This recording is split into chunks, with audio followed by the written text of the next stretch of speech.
Assalamualaikum warahmatullahi wabarakatuh. Perkenalkan, saya Fitriani SEMM, dosen program studi manajemen retail di Institut Teknologi dan Bisnis Kala. Video ini saya buat sebagai bagian dari unjuk kerja Tridharma Perguruan Tinggi, khususnya pada aspek pengajaran. Di sini saya akan memperlihatkan simulasi atau cuplikan proses pengajaran dari mata kuliah perilaku konsumen yang diberikan di semester 3 dengan jumlah 3 SKS. Perilaku konsumen adalah mata kuliah di mana mahasiswa belajar mengenai perilaku konsumen dalam memilih dan mengonsumsi sebuah produk. Setelah mengikuti perkuliahan ini, mahasiswa akan mempunyai gambaran mengenai bagaimana perilaku konsumen dalam mengambil keputusan berbelanja, faktor-faktor yang mempengaruhi keputusan berbelanja, serta dampaknya terhadap keputusan bisnis perusahaan, khususnya dalam menentukan strategi pemasaran. Melalui mata kuliah ini, ada 3 capaian pembelajaran yang ingin saya raih bersama mahasiswa. Yang pertama, lulusan diharapkan mampu memahami perkembangan industri retail secara teoritis dan praktis, melakukan pengambilan keputusan dengan tepat dan terukur yang merupakan hasil dari bekerja secara mandiri dan kelompok secara logis dan kritis, serta mampu mengemukakan gagasan atas analisa yang dilakukan secara lisan dan atau tulisan. Yang kedua, lulusan mampu menganalisis industri retail secara komprehensif sehingga mampu mengemukakan strategi bisnis yang sesuai dengan nilai serta kondisi perusahaan dan tuntutan pasar. Yang ketiga, lulusan mampu mengelola sumber daya organisasi dan merumuskan strategi bisnis yang relevan terhadap perusahaan yang dilandasi oleh prinsip kepemimpinan yang kuat dan prinsip bisnis berkelanjutan. Di akhir perkuliahan, mahasiswa diharapkan bisa memahami bagaimana konsumen retail berperilaku dalam mengambil keputusan berbelanja dan bagaimana membuat strategi pemasaran yang sesuai dengan perilaku konsumen tersebut. Dalam proses belajar mengajar, saya menerapkan metode delivery materi dan studi kasus. Metode ini sesuai dengan yang tercantum dalam RPS. Materi saya sampaikan secara sinkron dalam pertemuan di kelas. Selain itu, saya juga memanfaatkan asynchron learning menggunakan platform Google Classroom. Dengan begitu, mahasiswa bisa mengakses bahan ajar dan belajar secara mandiri di luar kelas. Bahan ajar yang saya gunakan di mata kuliah perilaku konsumen ini ada 2. Yang pertama, buku berjudul Consumer Behavior Building Marketing Strategy 10 Edition yang ditulis oleh Dale E. Hawkins, David L. Madusboh, dan Roger J. Yang kedua, buku yang berjudul Consumer Behavior Buying, Having, and Being Global Edition yang ditulis oleh Solomon dan Michael R. Selain teori, saya juga menerapkan metode pembelajaran aktif di kelas. Mahasiswa lebih banyak saya bagi ke dalam beberapa kelompok untuk membedah kasus-kasus yang sesuai dengan chapter yang saya bahas pada pertemuan-pertemuan di dalam kelas. Penilaian dalam mata kuliah ini terdiri dari 4 aspek utama. Yang pertama tentu saja studi kasus dengan bobot 45%, tugas tertulis 15%, keaktifan di dalam kelas 5%, dan berikutnya ujian tengah semester 15% dan ujian akhir semester sebesar 20%. Berikut ini adalah cuplikan proses pembelajaran yang saya laksanakan secara tatap muka di dalam kelas. Selamat menyaksikan. Oke, teman-teman, Assalamualaikum warahmatullahi wabarakatuh. Selamat siang, Bu. Selamat datang di kuliah perdana kita semester ini terkait perilaku konsumen. Tapi sebelum mulai kuliah, seperti biasa, mari kita berdoa dulu sesuai agama dan kepercayaan masing-masing. Silakan.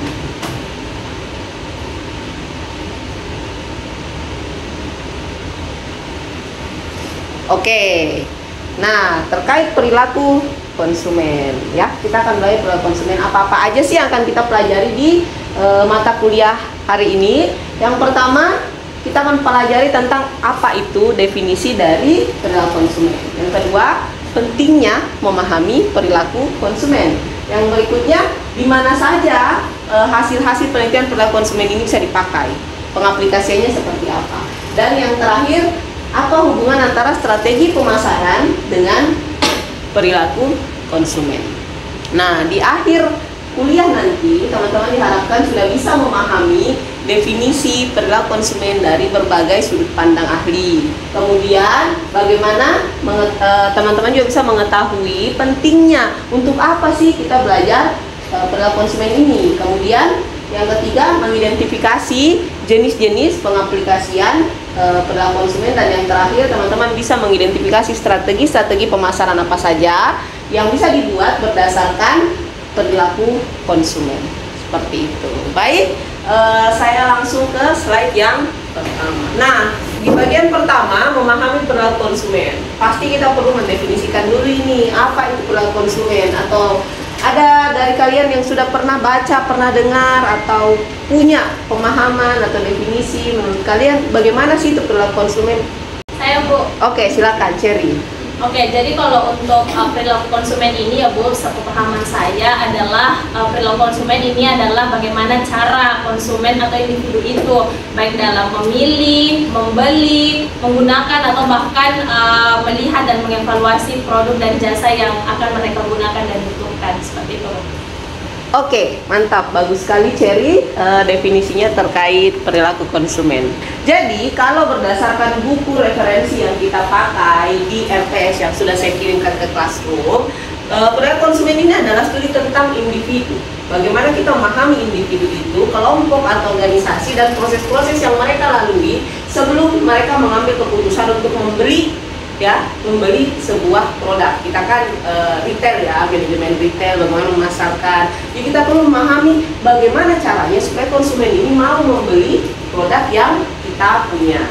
Nah, dalam hal penelitian, setiap minggunya, setiap bulannya penelitian tentang perilaku konsumen itu banyak sekali. Kenapa? Kenapa kita perlu melakukan penelitian terkait perilaku konsumen dalam jumlah yang sangat banyak? Karena perilaku mereka tuh berubah-ubah berdasarkan tren, masa, zaman, usia. Perilaku konsumen berubah. Nah, di sini di buku ini ya, di buku pemasaran yang kita jadikan referensi, mereka melakukan survei lebih dari 4.000 konsumen untuk mengetahui ini pendapat mereka terkait produk ya, terkait pesaing juga, karena tidak bisa dipungkiri dalam memasarkan kita pasti punya pesaing. Terus ini mengevaluasi produk, menanyai konsumen tentang apa yang bisa ditingkatkan dari sebuah produk, dan kemudian bagaimana cara mereka menggunakan produknya.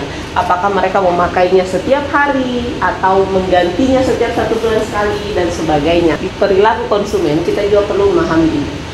Sikap yang dimiliki tentang produk, mereka suka, benci, atau love hate ya, kan biasa ada produk tuh yang sebenarnya kita tidak suka, sebenarnya kita suka ya, tapi harganya mahal.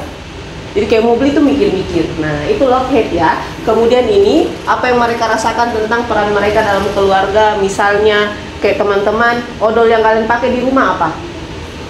Nah, itu siapa yang memutuskan untuk membeli? Kalian atau orang tua?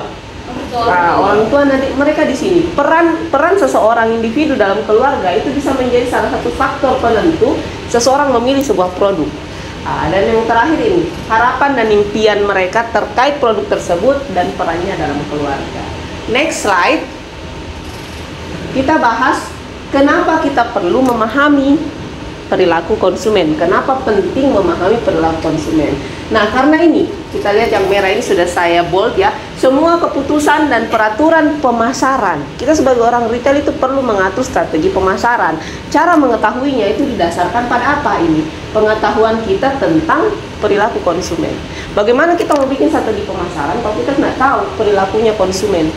Jangan sampai konsumen di daerah tetangga, daerah rumah saya itu sukanya makan sate, tapi saya malah jualan bakso. Itu kan adalah salah memahami ya, karena saya salah memahami pengetahuan tentang konsumen. Orang-orang daerah rumah saya mungkin lebih suka beli mobil, tapi saya malah bikin bengkel motor. Itu kan salah strategi. Jadi perilaku konsumen perlu dipahami agar ini keputusan dan pengaturan pemasaran dari sebuah perusahaan itu didasarkan dari sini. Oke, sebelum saya masuk ke pengaplikasian perilaku konsumen, ada yang mau bertanya dulu? Oke, silakan Keisha. Jadi kan perilaku konsumen itu kan berbeda-beda setiap individu. Nah, apakah ada alat ukur yang digunakan supaya kita memahami perilaku konsumen supaya kita sebagai pelaku usaha itu mengerti apa yang dimau konsumen, dan kita sebagai pelaku usaha juga pasti kita menyediakan jasa atau produk sesuai dengan perilaku konsumen sendiri. Oke, terima kasih atas pertanyaannya. Nah, berkaitan dengan pengaplikasian ini, bagaimana caranya, apa yang dipakai untuk mengukur. Makanya tadi saya bilang bahwa penelitian terkait perilaku konsumen itu sangat banyak. Ya, bahkan mahasiswa S1 tuh nggak tahu berapa banyak nih. Nah, pengukurannya biasanya dilakukan melalui penelitian tersebut. Sebuah usaha sebelum dia memulai menjalankan usahanya, mereka akan melakukan riset pasar kecil-kecilan. Tapi itu tergantung target pasarnya. Betul, setiap individu berbeda-beda. Cuman ada pola biasanya. Biasanya kayak misalnya Gen Z punya pola sendiri, milenial punya pola sendiri. Nah, pertanyaannya kembali yang mau dijual apa, misalnya makanan.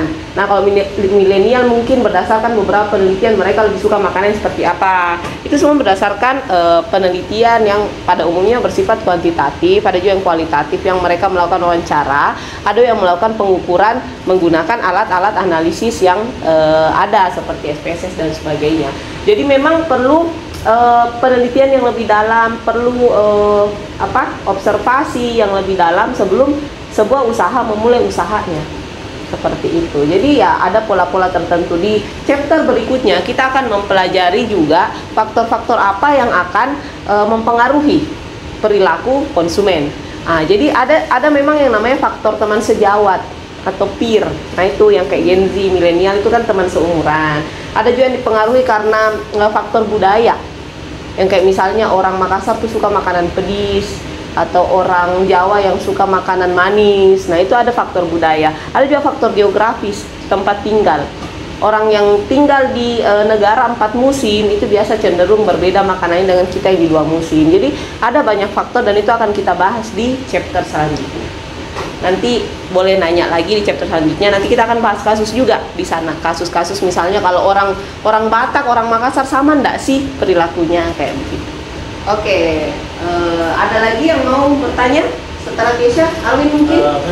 Oke, silakan. Kita tahu bahwa perilaku konsumen itu bisa berubah dengan tren. Nah, sebagai pelaku bisnis, bagaimana kita beradaptasi terkait tentang perubahan tren ini? Oke, terima kasih pertanyaannya. Nah, terkait tren, memang itu tiap tahunnya itu pasti berubah dari segi mau jualan fashion, makanan dan sebagainya. Ya, kita biasanya sebaiknya mengikuti tren, tapi bukan berarti ikutnya ugal-ugalan, harus mengikuti semua tren. Tapi kita biasanya, perusahaan biasanya akan mengikuti tren, tapi disesuaikan dengan ciri khas perusahaan tersebut. Misalnya contoh produk fashion ya, misalnya contoh produk fashion, tren warna kan berubah tuh tiap tahun. Ya, misalnya kayak tahun kemarin ada warna sage, tahun ini warna marun dan sebagainya. Itu kan bisa diadaptasi oleh perusahaan fashion untuk membuat fashion atau baju-baju yang sesuai dengan tren warna yang ada. Tapi tetap disesuaikan dengan ciri khas perusahaan tersebut. Enggak ugal-ugalan semua bajunya tiba-tiba langsung warna marun, enggak begitu. Tapi disesuaikan, misalnya contoh toko fashion yang kayak dibawa color box misalnya, dia kan buat remaja tuh. Nah, remaja warnanya kan identik dengan pastel, tapi kok tiba-tiba harus marun. Jadi biasanya mereka hanya menambah aksen marun, misalnya dia tambah sulaman marun dan sebagainya. Tetap mengambil tren yang ada, tapi tidak ugal-ugalan mengikuti seperti itu. Dan biasanya memang ada beberapa perusahaan-perusahaan yang mengeluarkan tren, yang melakukan analisis tren tiap tahun. Tiap akhir tahun mereka akan mengeluarkan analisis tren warna 2026, itu ada. Jadi pengusaha biasanya akan melihat itu, oh tahun depan trennya warna ini, mereka akan menyesuaikan dengan hal seperti itu. Oke, bagus pertanyaannya, terima kasih. Kita masuk ke pengaplikasian consumer behavior. Di mana saja ini hasil-hasil penelitian terkait penelitian perilaku konsumen akan diaplikasikan atau akan dipakai di mana? Yang pertama tentu saja di strategi pemasaran. Seperti tadi jawaban-jawaban saya, ketika kita membuat strategi pemasaran, tentu kita butuh memahami perilaku konsumen. Nah, jadi teori serta penelitian yang kuat itu akan lebih mungkin berhasil daripada cuma menebak-menebak. Kayak misalnya mau kak jualan kue deh, kayaknya tetanggaku suka kue yang manis-manis, bikin mak deh kue manis-manis, itu kan menebak. tanpa pernah kita tanyai tetangga, tanpa pernah tahu perilakunya seperti apa. Ini dia masuknya di sini ya, strategi pemasaran. Jangan sampai pemasaran kita didasarkan pada ini firasat atau intuisi ya, jangan sampai cuman berdasarkan itu. Pengaplikasian kedua ada di masalah kebijakan atau regulasi. Setiap bisnis pasti punya kebijakan atau regulasi. Negara tempat di mana bisnis itu berada pasti ada kebijakan dan regulasi. Misal kalau di Indonesia, ketika kita mau membuat makanan itu biasanya harus ada sertifikat halal dan sebagainya. Nah, kenapa? Karena perilaku konsumen di Indonesia cenderung memang mencari makanan yang halal. Jadi kalau kita jualan, misalnya contoh aja nih, non muslim misalnya, dia mau jualan babi panggang tapi dia berada di lingkungan yang muslim, kan itu tidak sesuai dengan ini regulasi. Nah, misal penjualan alkohol dan sebagainya harus untuk berusia berapa, misalnya kayak toko-toko kayak Indomaret dan sebagainya, itu sebenarnya mereka bisa menjual minuman beralkohol, cuma tidak boleh dijual secara umum, harus minta KTP dan sebagainya, itu regulasi. Nah, di situ kita melihat perilaku konsumen. Dan biasanya mart-mart atau toko-toko grosir seperti Indomaret dan sebagainya, ketika yang menjual minuman beralkohol seperti tadi, itu biasanya mereka akan ada di lingkungan daerah mana. Misalnya kayak contoh di Bali yang memang lebih banyak orang luar yang bisa mengkonsumsi alkohol dan sebagainya. Pengaplikasian ketiga ada di pemasaran sosial. Nah, apa itu pemasaran sosial? Pemasaran sosial ini apa? Kita memahami masyarakat secara menyeluruh. Kayak tadi di Bali yang lebih banyak bule, harga yang dipatok untuk sebuah makanan mungkin bisa jadi lebih mahal. Tapi kalau untuk warga lokal dia dikasih lebih murah. Itu karena kita memahami kondisi sosial dari masyarakat yang ada, ya. Seperti itu. Taktik pemasaran ya untuk mengubah atau menciptakan perilaku bisa juga seperti ini. Pemasaran sosial ini kalau kalian mungkin pernah lihat iklan-iklan yang mengajak menuju kebaikan. Iklan-iklan yang mengajak menuju kebaikan itu kayak misal layanan masyarakat, kayak rokok, dilarang merokok dan sebagainya, iklan vape dan sebagainya, itu juga pemasaran sosial untuk memberitahu masyarakat untuk mengubah perilaku sebuah komunitas. Itu bisa seperti itu. Dan pengaplikasian berikutnya adalah ini. Sebagian besar masyarakatnya kita, pelanggannya kita, ya, itu pada umumnya sebenarnya masih kurang terinformasi terhadap produk sesuatu ya, terhadap produk atau jualan-jualannya orang. Kita orang Indonesia kayaknya suka yang viral ya. Jadi akhirnya ya kalau ada yang baru ya udah viral, dikunjungi, dibeli dan sebagainya. Sementara sebenarnya dari consumer behavior ini, salah satu manfaat melakukan penelitian ini adalah menginformasikan kepada masyarakat bahwa konsumen itu harusnya begini, pemasar itu harusnya begini, tidak menjual seperti ini, ada etika yang harus dipenuhi dan sebagainya. Oke teman-teman, tadi itu terkait pengaplikasian consumer behavior ya. Selanjutnya kita bicara apa hubungannya marketing strategi dengan perilaku konsumen. Ini dibilang agar dapat bertahan dalam suatu bisnis, sebuah bisnis harus bisa memberikan nilai lebih kepada pelanggan. Bagaimana cara memberikan nilai lebih pada pelanggan? Ya tentu saja dengan memahami perilaku konsumennya agar dia juga bisa tahu nih apa perbedaannya dia sama pesaingnya. Nah, kenapa seperti itu? Kita lihat di sini. Nilai pelanggan adalah selisih antara semua manfaat yang diperoleh dari keseluruhan produk dan semua biaya untuk memperoleh manfaat tersebut. Misal, kalian makan di restoran mahal, ya. Kalian sama-sama makan ayam geprek nih di restoran mahal sama di warung-warung pinggir jalan. Di warung pinggir jalan ayam geprek berapa? 14.000. 14.000. Kalau di restoran mahal ayam geprek tuh 50 ribuan ya. Nah, itu tuh nilai. Ya, nilai lebih yang diberikan oleh restoran mewah tentu saja pasarnya beda dengan yang di pinggir jalan. Misalnya ada pelayanan yang berbeda, terus cara memasak, cara mengolah ayam gepreknya, dan tentu saja perilaku konsumen yang ada di restoran mewah dan yang di pinggir jalan beda ya. Jadi kalau kau misalnya makan ayam geprek di pinggir jalan yang 14.000 tapi kau menuntut piringnya piring keramik, ya nggak cocok dong. Ya, tapi kalau kau makan di restoran mewah terus kau dikasih styrofoam, komplain nggak? Komplain lah, orang saya bayar 50.000 masa saya dikasih styrofoam yang kayak di pinggir jalan. Nah itu kan semua perilaku konsumen yang bergantung pada pasarnya dari Dan dari situ kita bisa membuat strategi pemasaran yang berbeda. Nah, ini adalah grafik yang menunjukkan mulai dari mana sih kita melakukan pembuatan strategi pemasaran berdasarkan consumer behavior. Kita tentu saja mulai dari bawah, dari market analysis. Kita menganalisa pasarnya. Perusahaan harus menganalisa dirinya sendiri, kompetitor, kondisi lingkungan masyarakat seperti apa, dan tentu saja consumernya atau pelanggannya. Nah, habis dari sini mereka akan menemukan yang namanya segmentasi pasar. Mereka mengidentifikasi produk yang dibutuhkan untuk segmen-segmen yang sudah mereka analisis dari sini. Karena tadi segmen itu adalah segmen? Ada yang ingat? Segmen adalah grup, ya, grup konsumen yang menjadi target pasar.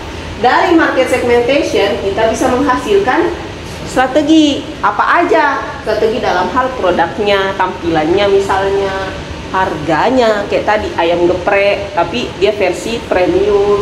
Nah, distribusinya seperti apa, bagaimana cara menyalurkan produknya, promosinya, dan layanannya. Ini semua jadi strategi pemasaran.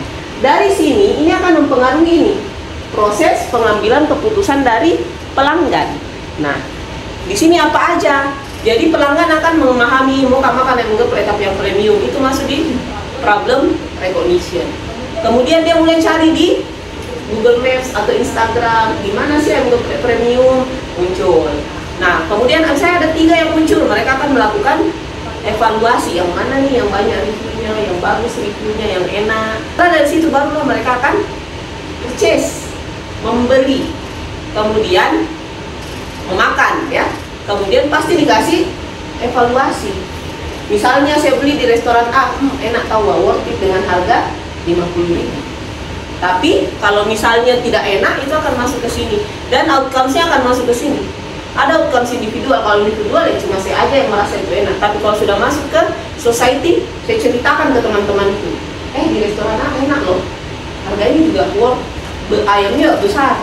Tapi kalau dia tidak enak, di tahap evaluasiku jelek, ya misalnya, saya akan menceritakan juga ke orang, di restoran itu tidak enak, jangan kopi terlalu mahal. Nah, seperti itu. Jadi seperti ini hubungannya dari bawah, mulai dari dianalisa, kemudian segmentasi market, pemasaran, strategi pemasarannya bagaimana, apa yang menyebabkan pelanggan memilih, dan outcome terakhirnya itu pengaruhnya ke individu kah, dan bahkan akan berpengaruh terhadap perusahaan. Kalau reviewku jelek kan, kalau reviewku bagus juga akan berpengaruh ke perusahaan. Makanya kalau kayak di warung-warung soto zaman dulu itu ada quotes-quotes yang bilang kalau layanan kami bagus, sampaikan ke teman-teman Anda. Kalau contohnya enak, sampaikan ke teman-teman Anda. Tapi kalau contohnya tidak enak, sampaikan ke kami. Nah, agar menjadi apa? Evaluasi. Jangan kalau tidak enak temanmu kau tanya, atau kalau enak ke penjualnya kau tanya. Itu kan betul juga bisa seperti itu. Kau mau larang temanmu, jangan kau beli di situ ya. Seperti itu, cuman itu quote-nya seperti itu. Bahkan penjual retail tradisional pun sudah memahami itu. Ya, sudah memahami proses yang ada di sini. Nah, apa saja ini tadi ya? Ini secara garis besarnya. Slide berikutnya ini terkait yang ini juga. Bagaimana kita memahami mereka satu persatu.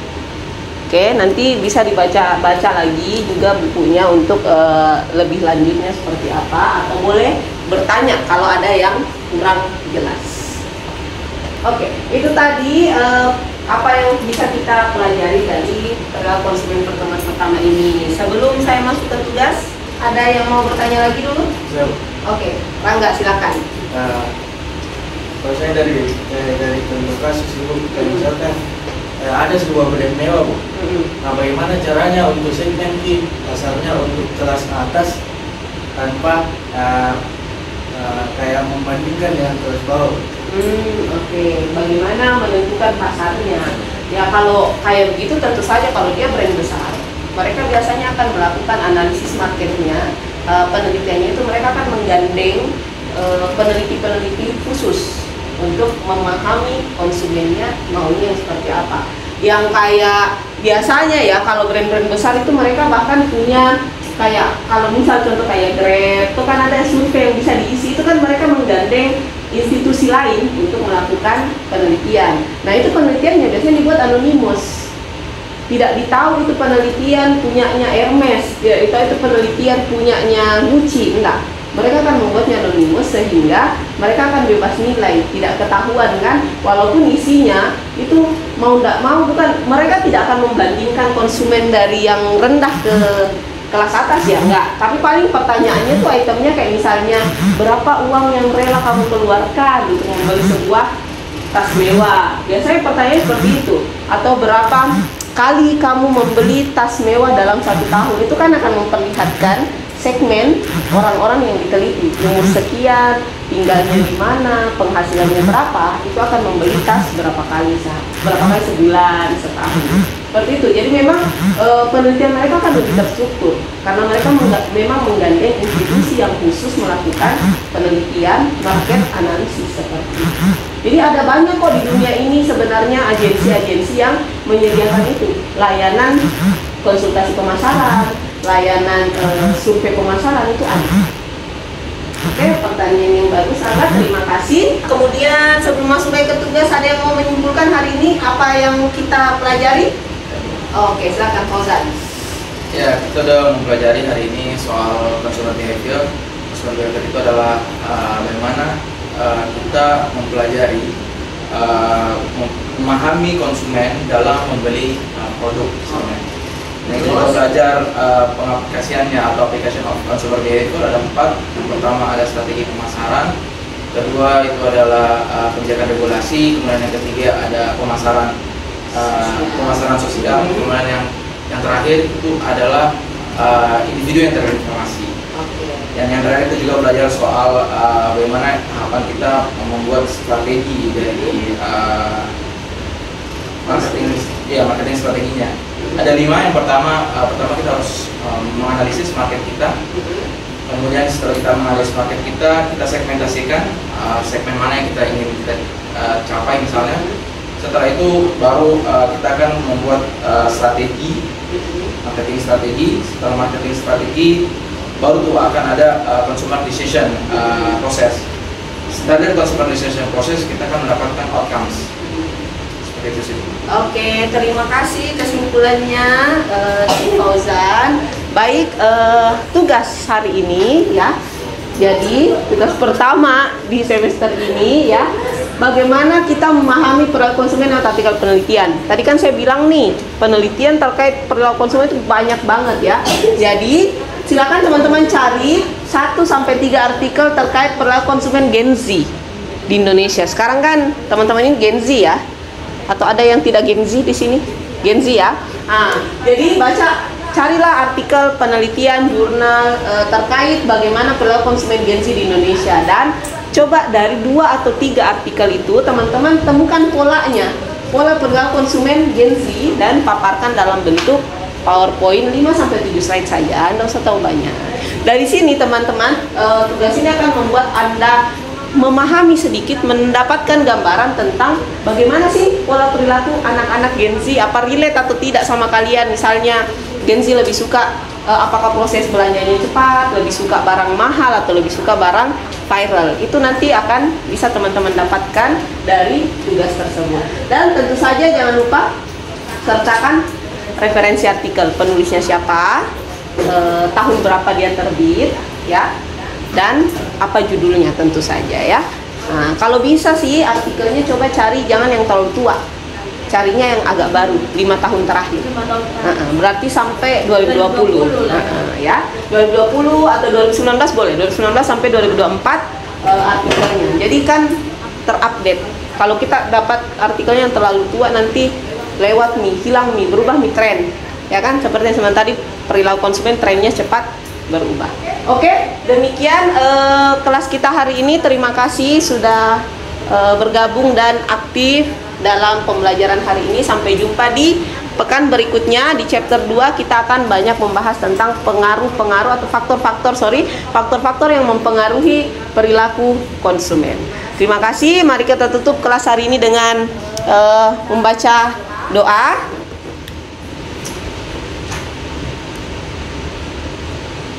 Oke. Tugasnya nanti dikumpulkan di classroom ya, sudah ada saya buatkan ininya, formnya, tinggal di-upload ke sana. Terima kasih sekali lagi, sampai jumpa minggu depan. Assalamualaikum warahmatullahi wabarakatuh. Selamat siang.